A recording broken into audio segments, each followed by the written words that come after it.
Ada juga kami pernah ditegur wakil presiden gara-gara ada mafia beras, kami tutup perusahaannya. Ternyata semuanya adalah pemimpin-pemimpin besar ada di dalamnya.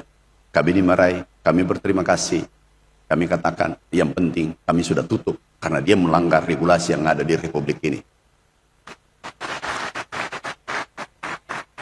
Anak-anakku nanti kalau sudah merantau, sudah tinggalkan Sulawesi Selatan, sudah ke Jakarta atau ke luar negeri, pegang kata-kata nenek kita, todok puli, satunya kata dengan perbuatan, tinulu laku-laku, pura pagangkan.